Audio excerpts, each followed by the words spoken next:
On the low side on the switch, it's going to be around 1. So that's why this thing, when it tries to shut off, it's yeah. There's too much air in the tank. Who did the well?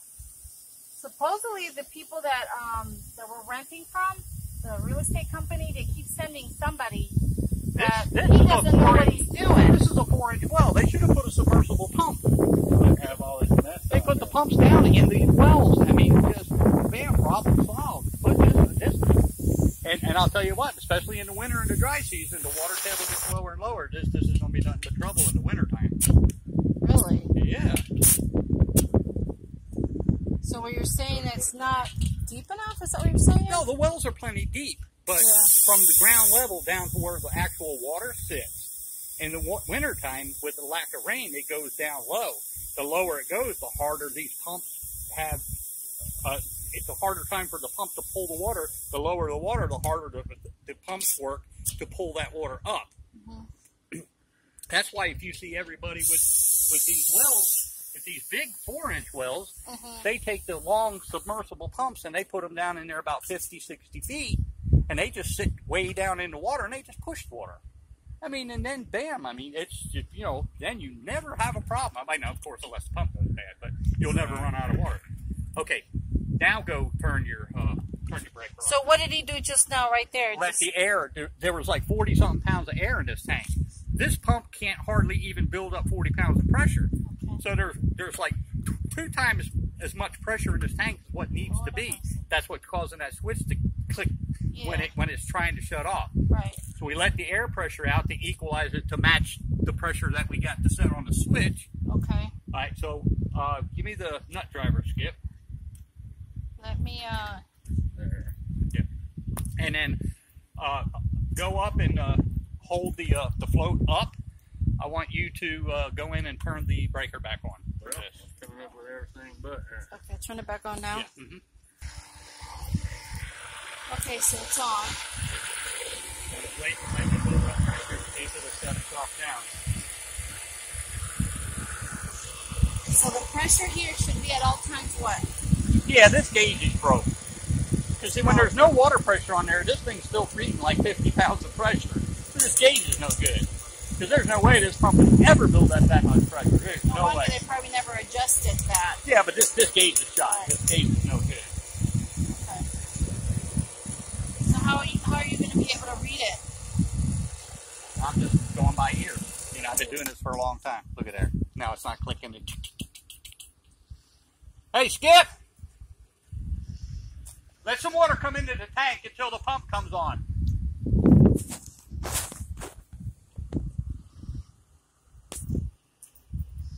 Did it shut off? Yeah.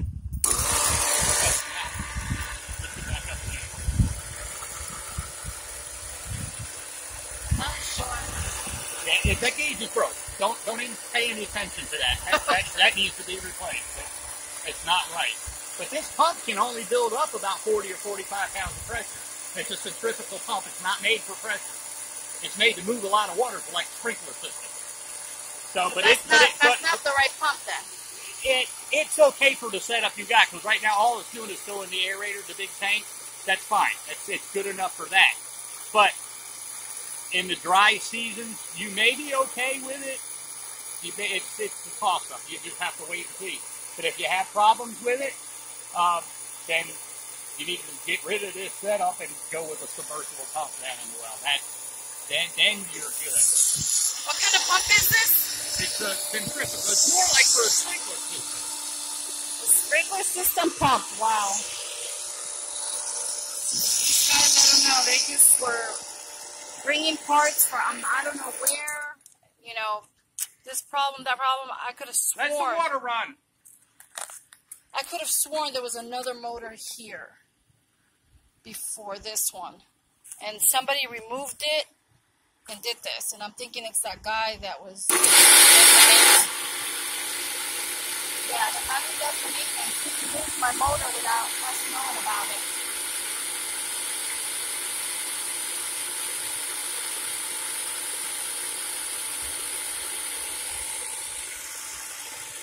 So that's what happened. I think he removed that. what it looks like. See, she shuts off fine now. Okay. Okay, we got that problem. So that part solved. All right. Okay, so this should turn off and on like it should like then. it's supposed to be. Okay. Yeah, I don't have to turn it off from over there, No, right? you shouldn't. No. Well, like I said, now we got the issue over here with this float thing for filling the tank. Right. All right, shuts off fine now. Now we got this over here. Yeah. Yeah, but this will not. This won't fly.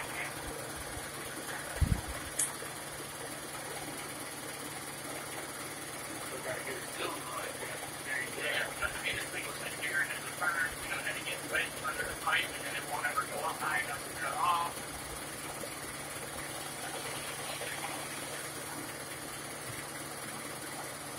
Be able to stay kind of low enough.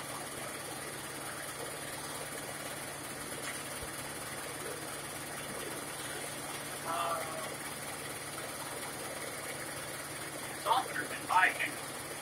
There's no power to it, right? Yeah, there is now. Okay. Push the two up and down buttons simultaneously.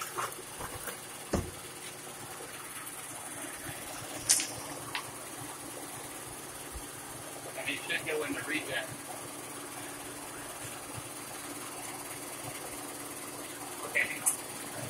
There we go. You want me to hold that for you? Yeah, sorry, yeah, reset.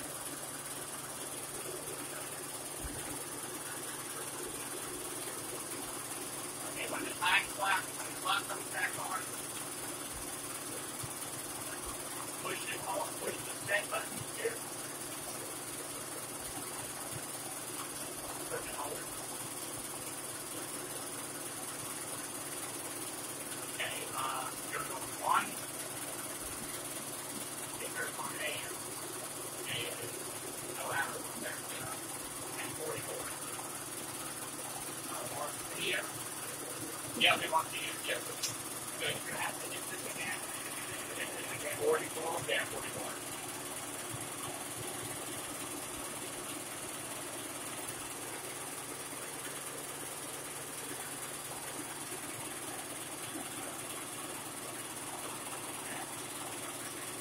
With that.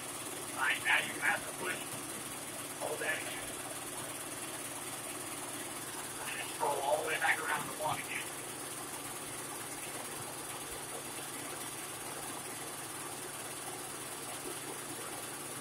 Alright, now push that. Push that again. Okay, now press this button. Okay, now push and hold both buttons together.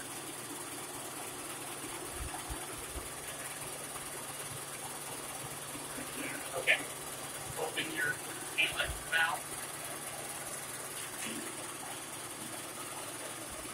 What does this do?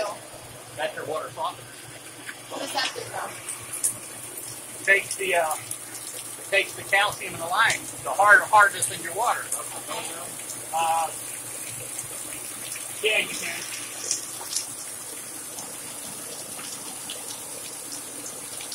What I'm trying to do is get this pump to come on to get some of this water out. Let the water level go down as the pump comes on so I can. But if I'm trying to adjust this hose work and keep filling up until it starts overflowing.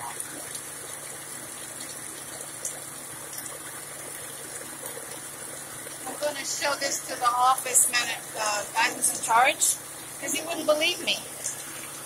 He thought I'm crazy. He said, I'm not coming out doing any more for you. Whoever did that out there is crazy. Well, the guy, I know there was another motor there, back there, and now it was changed. The guy, I feel like the guy was stealing parts here. That's what I feel. That's what I felt like. He was taking parts from other places, bringing them here, changing it, whatever. Sitting up here is just the pressure tank, freaking pump down that hole. Yeah.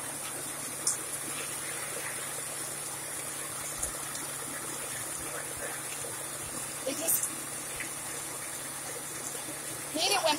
say they know what they're doing and they don't know what they're doing. You know what I'm saying? They give you the runarounds.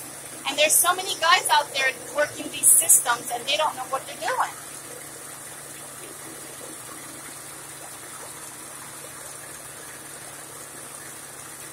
On this right here, what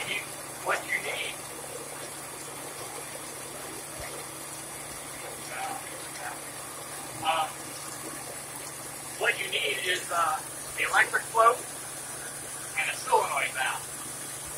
Get rid of this. Do you guys have it? Can you replace it for me? I ordered some to come in today because I used one this morning. It's the last one. So I ordered some to come in. Well, of course, they're all back ordered. I got the float, and I'll have the solenoid valve. Do you think you can do that for me? Because I have no idea what I'm doing Yeah, there. I will mess everything that up. way the tank will fill when it's supposed to. Right. It'll shut off when it's full, no problem. We got that one shutting off like it's supposed to. You'll be in good shape then. You know, then you get put a safety float in here and get something down. So there's no need of putting a new system in then. For the time being, no. This right here, right now, this float is your issue. How about this water? Is that dirty water? I mean, is that... I can see clear. I can see flat to the bottom. So. Really? Yeah, I can see clear to the bottom. So yeah, the water's nice. But see these holes here where the water comes out, they should have little sprayers in them. Okay. But I don't know if there's enough pressure on that pump to really make them spray good. But I mean, we can put some in. And, you know, something's better than nothing. That drain right there, that needs to be extended. What do they got on their blue stripe there? Yeah. Yeah, that needs to be extended out. You know, so it doesn't splash right here. Because there's going to be salty water. You know, so at least get it out closer to the ground where it's just not splashing. You know, it can run out across the concrete. But it's, you know, just with all that splashing going on. Do you know if that's in good condition? If it's doing does it need to be, you know, fixed or? No, it seems like it's working all right.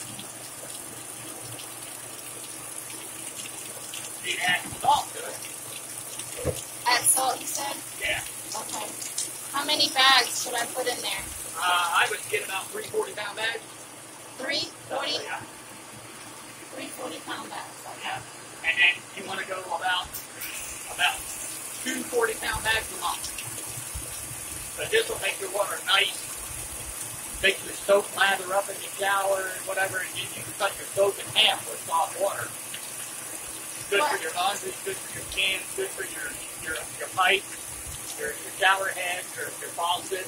Helps keep them nice and clean. Keeps all that calcium buildup off of them. Okay. But that doesn't need to be cleaned up or anything inside, right? I got it.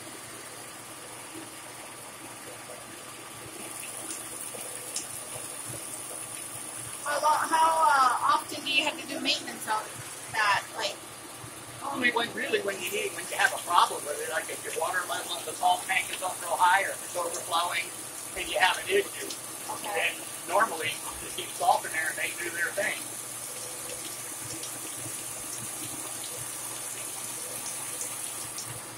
so when we're having an issue with this, then there's an issue with that. Yeah, these two go together. Okay. Water softener always comes with a salt tank. Okay, shutting off. Nothing. Product looks good. Yeah, they want it. Come on, man. It's just.